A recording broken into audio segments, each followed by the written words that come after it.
करायचं स्मरण. जय जय रघुवीर समर्थ. श्री समर्थ कृपेने एक सुंदर असा बोध, एक सुंदर असं श्रवण आपल्याला प्राप्त झालेलं आहे. या श्रवणाच्या माध्यमातून उत्तमाचं सामर्थ्यसुद्धा श्री समर्थांनी प्राप्त करून दिलेलं आहे. बघा प्रत्यक्षपणे भाग कसा दिलेला आहे, नक्कीच श्रवण करूया.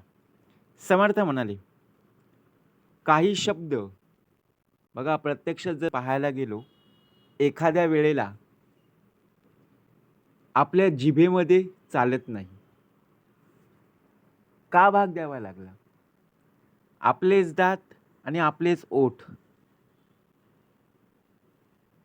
पण प्रत्यक्षात एखादा शब्द ज्यावेळी आपल्या मुखातून बाहेर पडतो, त्यावेळी तो शब्द बघा आपल्यालाच वाईट वाटतो, की आपल्या मुखातून हा शब्द कसा बाहेर पडला.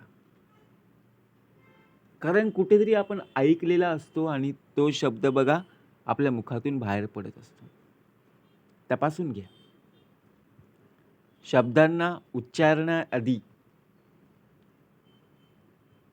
कारण एखादा शब्द ज्यावेळी आपल्या मुखातून आपल्या जिभेवरती बघा प्रत्यक्षपणे जिभेतून बाहेर पडतो, त्यावेळी कुठलं खोडरबर चालत नाही. एखादा शब्द बाहेर पडला रे पडला, की तो बघा प्रत्यक्षपणे पुन्हा घेता येत नाहीये किंवा खोडता येत नाहीये. असं का होतं?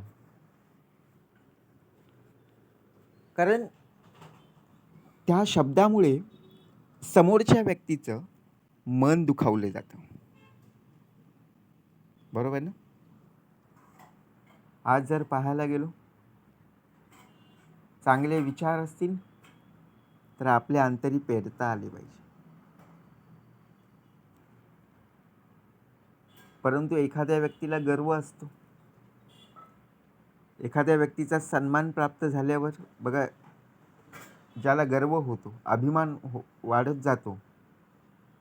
परंतु एखाद्या व्यक्तीला ज्यावेळी एखादा शब्द बोलू, त्यावेळी त्याचा अपमान होतो, तो क्रोधित होतो आणि क्रोध उत्पन्न झाला की तो सुद्धा बघा कठोर कठोर शब्द उच्चारत जातो. बरोबर आहे की नाही? म्हणून लक्षात ठेवा, समोरची व्यक्ती ज्या वेळेला आपल्याला बोलते, समजून जायचं आपल्या मुखातून सुद्धा वाईट शब्द बाहेर पडलेले आहेत.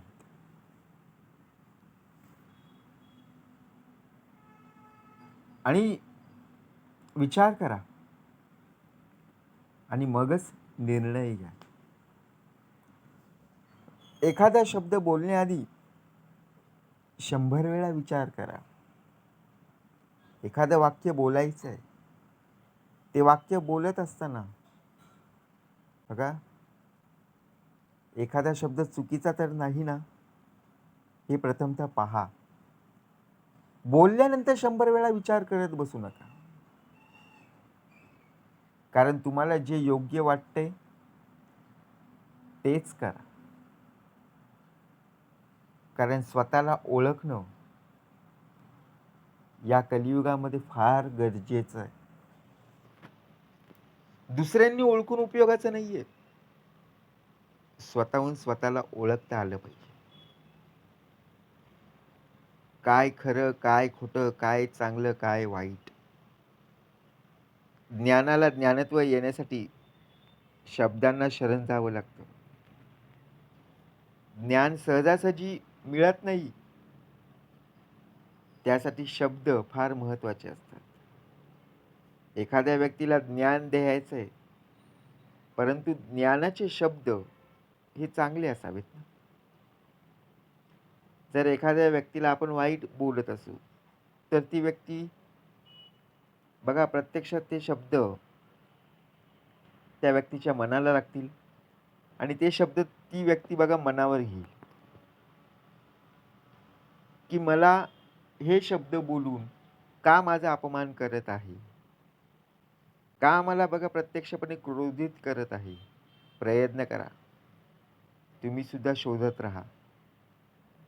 यशाचा मार्ग तुम्हाला नक्कीच सापडेल.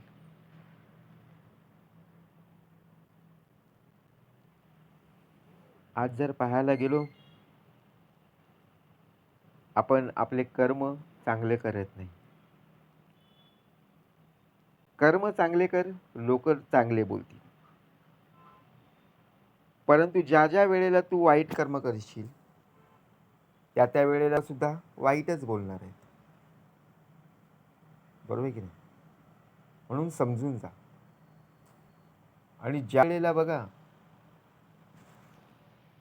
एखादी गोष्ट जे होईल ते चांगलंच होईल या दृष्टीने कार्य कर. थोडं लेट होईल,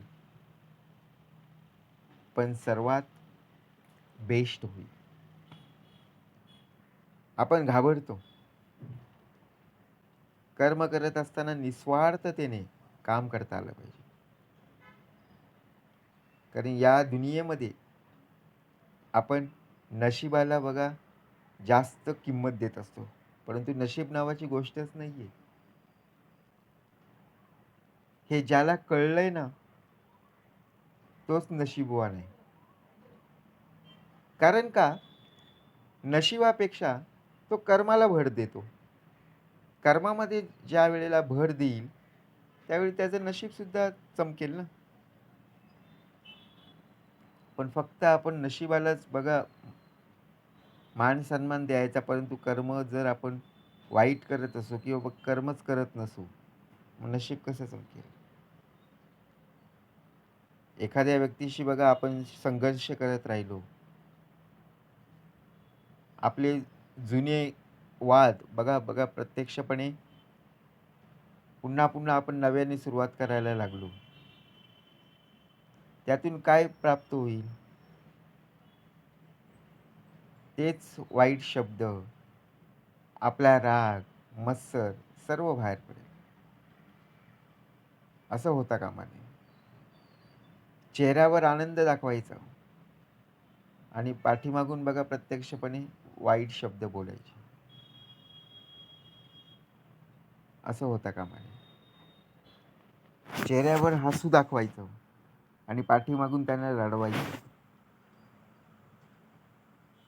हे चुकीचं आहे. जो ज्ञानी असतो त्याला समजावता येतो, परंतु जो अज्ञानी आहे त्यालाही समजावता येतं, पण अभिमानी, गर्विष्ठ आणि स्वतःचा शब्द खरा म्हणणारा जो असतो ना, त्याला कोणीही समजावू शकत नाही. त्याला फक्त एकच समजावू शकतो, ती म्हणजे वेळ. लक्षात ठेवा. आता आपण ठरवायचं आपण कोण आहोत. ज्ञानी आहोत, अज्ञानी आहोत का गर्विष्ठ आहोत. समर्थ म्हणाले, कुणाच्याही अंतरी लागेल धक्का, ऐसी वर्तणूक करू नका आणि कुणालाही बोलू नका. कारण स्वतःचा शब्द आपण खरा मानत असतो. दुसऱ्यांचे शब्द सुद्धा बघा आपण समजून घेतले पाहिजे. प्रत्येक वेळेला आपलंच खरं असं होऊ शकत नाही. कारण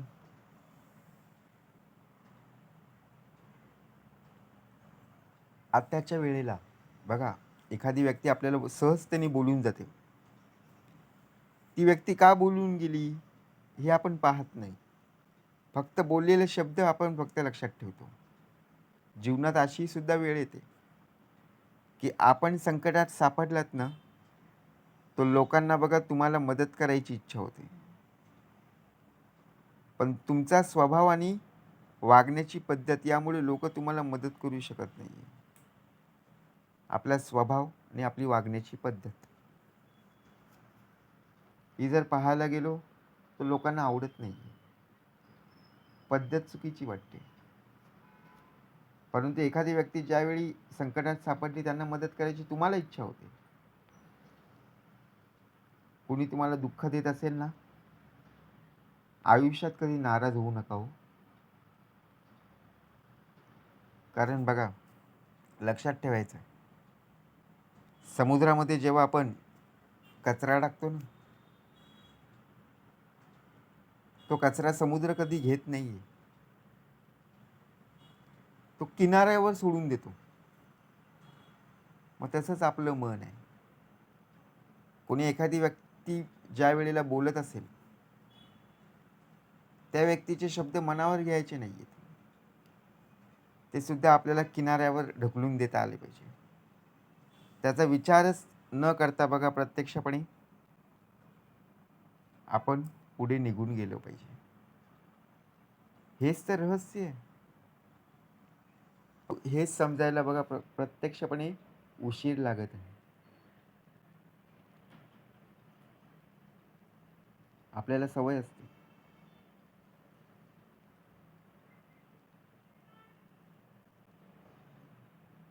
आपल्या आयुष्यात हजारो माणसं मिळतील, पण हजारो चुकांना क्षमा करणारे आई वडील पुन्हा मिळणार नाही. हजारो माणसं आपल्या आजूबाजूला इकडे तिकडे पाहायला मिळत असतात. आज ती व्यक्ती बोलली, ती व्यक्ती क्षमा करेल. आज ही व्यक्ती बोलली, ती व्यक्ती क्षमा करेल. परंतु आपल्या चुका ज्या झालेल्या आहेत, त्या चुकांना माफ करणारे आपलीच आई वडील. बघा प्रत्यक्षपणे भाग कसा दिलेला आहे. कारण आई वडिलांची जागा कोणीही भरून काढू शकत नाही. म्हणून आपल्या मुखातून चांगले शब्द यायचे असतील तर आपल्यावरती असणारे संस्कार, आपल्यावरती असणारी जी शिकवण आहे ती चांगली असणं फार गरजेचं आहे.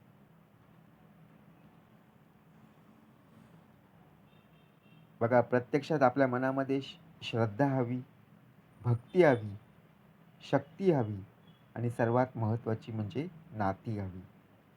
आता हे केव्हा प्राप्त होईल? परमेश्वरावर जर श्रद्धा असेल तर निष्ठेने बघा तुम्हाला भक्ती करता येईल. जर तुम्हाला शक्ती हवी असेल, भक्तीने सामर्थ्य पुरवून बघा तुम्हाला शक्ती प्राप्त होईल. आणि हे सर्व मिळून तुमच्या जीवनात बघा उत्तम प्रकारे नाती प्राप्त होईल.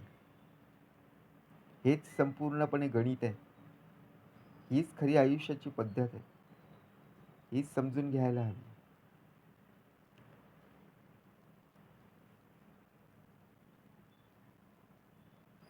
स्वतःला कधी दुसऱ्याबरोबर बघा तुलना करू नका.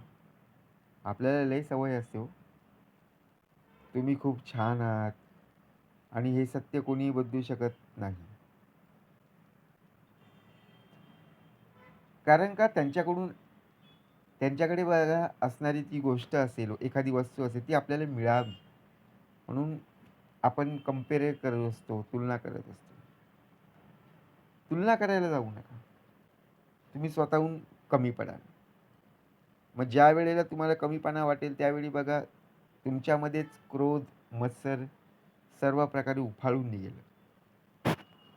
त्याच्याकडे फोर व्हीलर आहे ना, मग आपल्याकडे फोर व्हीलर नाहीये, नको राहू दे. आपण आपले कर्म उत्तमाचे ठेवायचे. लोकांचं बघा प्रत्यक्षपणे जे बोलणं आहे ते जास्तीत जास्त कसं टाळता येईल आणि आपण आपल्या कामामध्ये कसं बघा उत्तम प्रकारे मेहनत करू. त्या मेहनतीतून बघा उत्तम प्रकारे जी आपल्याला वस्तू हवी ती आपल्याला प्राप्त होईल. हे ध्येय आपल्यामध्ये असणं फार गरजेचं आहे. कोणाच्या शब्दाकडे जर तू विचार करत राहिलास, कधीही पुढे जाणार नाही. आज बघा ज्या लहानपणापासून आपल्याला दुसऱ्यांसोबत भांडणं करायला आवडत असतं, संघर्ष करायची बघा आपल्याला सवय असते. एखाद्या वेळी वाद असतो, तो वाद आपण सारखा सारखा बाहेर काढत असतो. परंतु अशी पावलं, अशा चुका या आपण संपूर्णपणे टाळल्या पाहिजेत. कारण एखाद्या गोष्टीचा ज्या वेळेला राग येतो, एखादी गोष्ट होऊन जाते, घडते, ती गोष्ट पुन्हा मनामध्ये घ्यायचीच नाही आहे. आपण स्वतःला बघा शांत कशाप्रकारे ठेवता येईल याचा विचार करणं फार गरजेचं आहे. ज्यामध्ये बघा आपल्याला कोणी काही बोललं, की आपल्या पोटामध्ये सुद्धा बघा आगीचा गोळा भडकत असतो, पेटता राहतो. परंतु तो बघा आपल्याच मनाने, आपल्याच डोक्याने तो संपूर्णपणे विझला पाहिजे. आपल्या कर्तव्याशी एकनिष्ठ राहा. जीवनात ती काही बोलेल याचा विचार अजिबात करू नकोस. म्हणून समर्थ म्हणाले, प्रत्येक वेळेला बोलणारे शब्द लोकांच्या मनाला बघा लागण्यापेक्षा त्या गोष्टींचा विचार कर. बोलल्यानंतर विचार करत बसू नकोस. जय जय रघुवीर समर्थ.